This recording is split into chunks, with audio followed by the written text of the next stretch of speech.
Well, I'm sure if you're watching this video, you're probably thinking about starting your own business, and you came across it because I talk a lot about starting a boat cleaning business and yacht detailing and all marine service types businesses.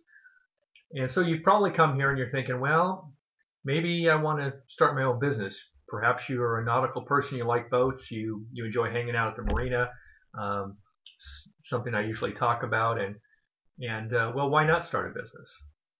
The thing that concerns people the most when they're going to start a business is, what about the competition? You know, when I started selling franchises in my, now I'm retired now, but way back when, I started selling franchises, setting up mobile car wash units. And people would call me from all over the country, and they would say, well, I don't think there's any competition in my city. And and I would say to myself, well, so what? I mean, there should be some competition, otherwise there might not be anybody interested in the services. So why would you want to go into business there?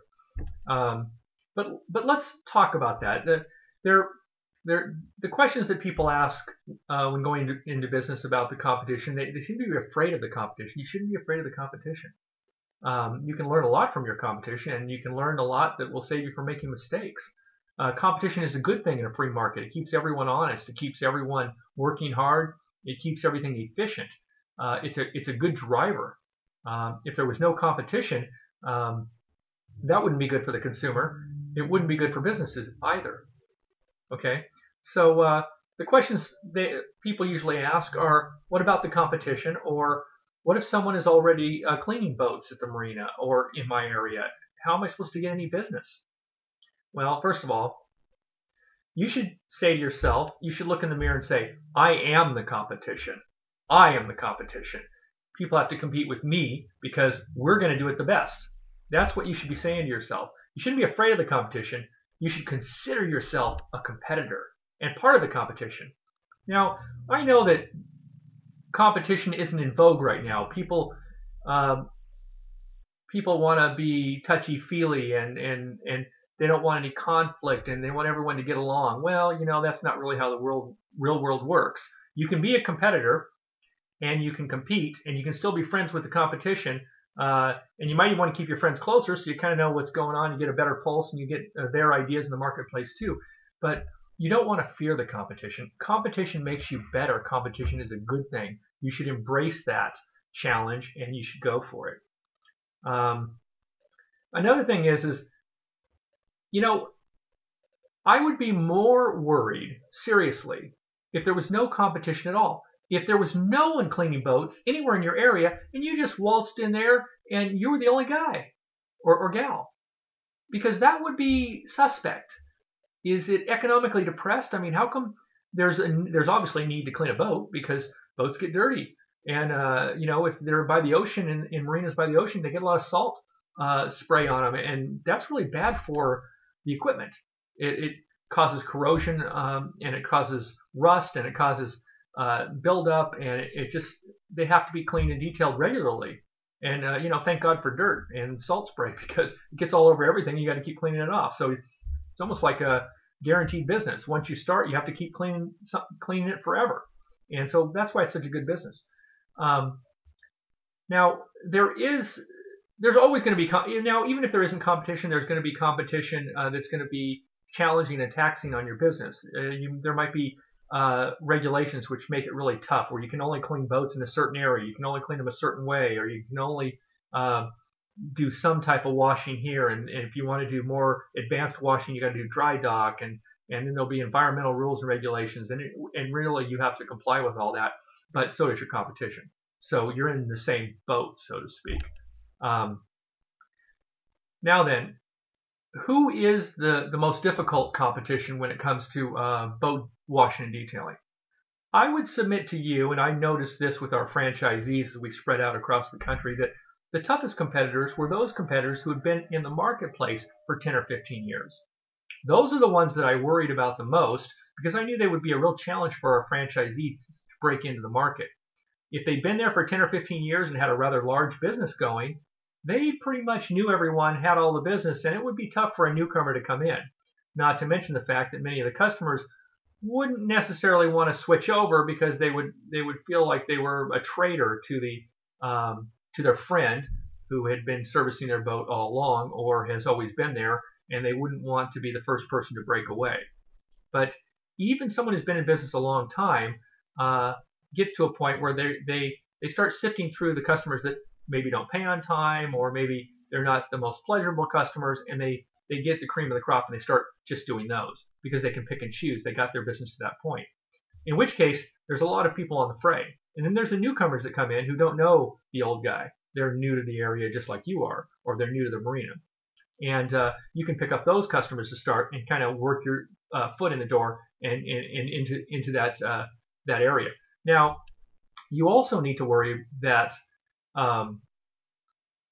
you don't try to do a price war just so you can get business. If you're going to go in and go low cost, high volume and slam the market like that, you might find yourself in not such a good place. You may not be able to make any money. And remember, now we have Obamacare and things like that. You got to employ, it's really expensive to run a business these days. So if you're going low cost, high volume, you may burn through all your capital investment, and you may get all your equipment, lots of hours on all this equipment, and it starts getting old before you start actually paying it off or making money. And you're just that's not a good situation to be in. So you want to understand the competition and who's there. Then there's a lot of flaky competitors. There's people that come and go and don't answer their phone, or don't return phone calls, or don't service the customers, or don't do what they promised. And just because they have nice flashy business cards and marketing, well, maybe they need that because they can't get any customers any other way. They're not getting the referrals they need. So they do lots of barrage of advertising, and they cut prices for some people, make special deals. Then they don't do what they say. And just because you see their flyers and brochures and advertising all around doesn't mean anyone is using them. So you need to think of that too. Now, some people will say, well, if someone's already doing it and they got the business going, then I shouldn't try. And this is kind of the first to market theory, that the first person in business in the area has all the advantages. You know what? There is an advantage to being first to market, but it's not as good as you think, because you have to spend a lot of money to convince everyone that they should use your service, explain how you do your business and how they should enjoy your business. And you spend a lot of time talking to people and marketing and educating people. Wouldn't it be better if there was somebody already doing it and you just came in and say, I do what they do? Let them spend all the marketing, and you just come in and go, I'm the alternative. And you just take whatever's left, and you have instant market share based on all their hard work. I'd kind of rather be the second end of the marketplace in that scenario. Okay, so don't think just because there's someone already there, or they got there first, or they thought of it first, that they're going to have all the business and you're never going to make any money. That just simply isn't so. It really isn't. In 1997, I was at the IFA meeting in Las Vegas. IFA is International Franchise Association. I talked to Tom Monahan and one of his head attorneys and marketing guys, and they had gone into Africa, and they had set up a bunch of franchises in North Africa, actually. And they said the culture didn't understand what a pizza was. I mean, why would you take a flat piece of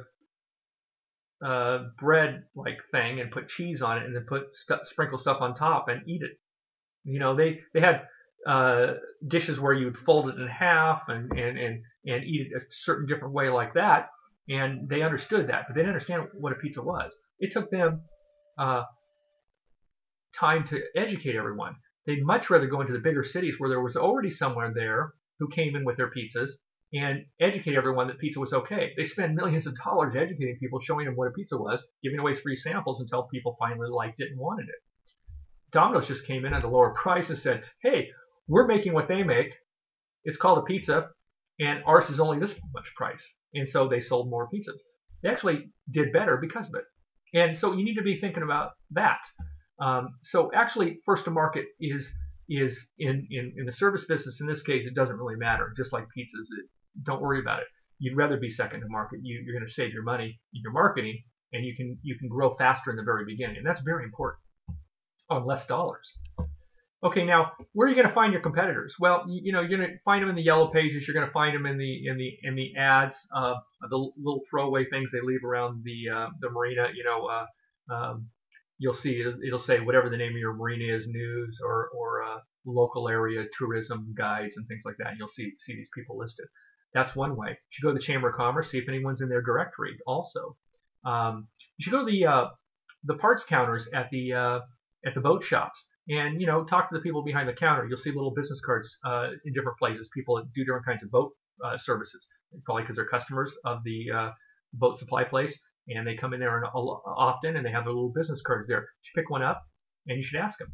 You should also go call up a yacht club and go, hey, if someone were to get their boat want to get their boat washed, who the hell would they call around here? And you know what? The yacht club will be so happy to give you a good reference, and they'll give you 2 or 3 references of people that clean boats. Well, you just found out who your competition was, and not only that, but the yacht club is referring them, and so maybe you need to get on their good list too. That's important. Online searches, beware. Just because you can search online and find a few competitors in your area, you'd be surprised. Some of those online listings are old. It's junk. It clutters up the search engines. And sure, there are all these companies listed, but the reality is that if you start dialing those numbers, you'll find right away that 80% of them, the phone numbers are no good. The people don't exist. They went into business, they went out of business, which it's understandable. The 60 to 70 businesses go out of business in the first 5 years. So there they are. They were listed at one time. Some search bot found them, put them on that directory. They put up the marine services page, and they listed a bunch of stuff that doesn't exist anymore. And so just because you can find those listings doesn't mean they exist. The other thing is, a lot of people who do marine services, they may have small businesses.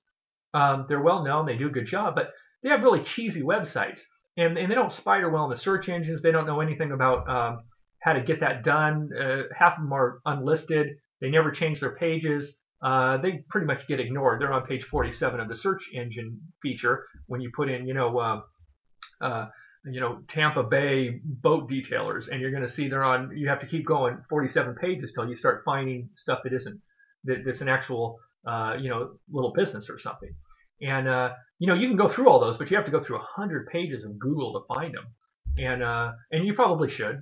I mean, anyway, but just so you know, beware of these online searches. You're not going to find everything that you're looking for online when you're looking for your competitors.